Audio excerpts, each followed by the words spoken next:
ഈ ഹെന്തോയിൽ ഇന്ത്യ എന്ന ഇംഗ്ലീഷിൽ ഉപയോഗിക്കുന്ന, അതിനു മുമ്പ് ഹെന്തോ ഹിന്ദുസ്ഥാൻ എന്നൊക്കെ, ഹിന്ദു ഇൻ കൾച്ചർ എന്ന് പ്ലാസ്റ്റിക് അച്ഛൻ പറഞ്ഞ പ്രധാനപ്പെട്ട വാക്കാണ്.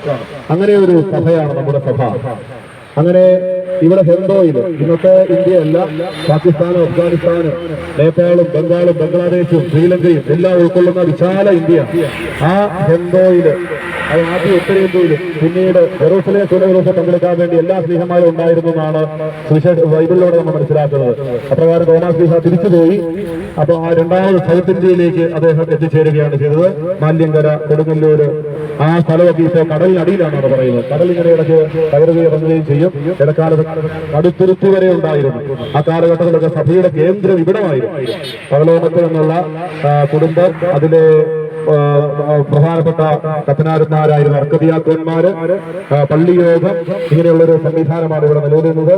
അന്ന് നമ്മുടെ ഭരണമാസ്തി പിതാവ് പറഞ്ഞ പോലെ ഭരണത്തിന് മുമ്പ്, മെത്രാന്മാർക്ക് മുമ്പ് ഇവിടെ അർക്കദിയാക്കന്മാരാണ് നമ്മളെ നയിച്ചിരുന്നത് എന്ന് പകലോമറ്റം കുടുംബത്തിൽ നിന്നുള്ളതായിട്ടാണ് നമുക്ക് അറിവുള്ളിടത്തോളം. ഏറ്റവും കൂടുതൽ അർക്കദിയാക്കന്മാരുടെ ഖബർ ഇവിടെയാണ് നമ്മൾ അറിവുള്ളിടത്തോളം കാണുന്നത്. ഒരു ഖബർ അങ്കമാലി പള്ളിയിൽ ഉണ്ട്. ബാക്കിയുള്ള അർക്കദിയാക്കന്മാരെ മുഴുവൻ നമുക്ക് ഇവിടെയാണ്. അപ്പൊ അങ്കമാലിയിലേക്കും കൊടുങ്ങല്ലൂരേക്കും കടൽ തീരത്തേക്ക് സഭയുടെ കേന്ദ്രം മാറിപ്പോകുന്നത് വിദേശത്ത് നിന്ന് വരുന്ന മിഷണറിമാരോട് ബന്ധം പുലർത്താനുള്ള സ്വാഭാവികമായ എളുപ്പത്തിന്റെ വെളിച്ചത്തിലാണ്.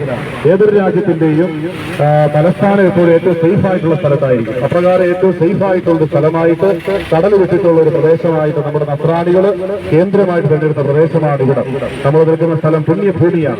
ഈ അർക്കദിയാക്കന്മാർ, തോമാസ് ശ്ലീഹാ ലഭിച്ച വിശ്വാസം നമുക്ക് കൈമാറി തന്ന, അതിനല്പം പോലും ദോഷം സംഭവിക്കാതെ നമുക്ക് കൈമാറി തന്ന അർക്കദിയാക്കന്മാരുടെ സ്മരണയിൽ നമുക്ക് മുന്നേറാം. തോമാസ് ശ്ലീഹാ നമ്മുടെ വഴികാട്ടി. മാർഗവും വഴിപാടും എന്നാണ് നമ്മുടെ വിശ്വാസ സംഹിതകളെയും ആത്മീയതയും മുഴുവൻ ഒറ്റവാക്കി പൊതുവെ വിളിക്കുന്നത്.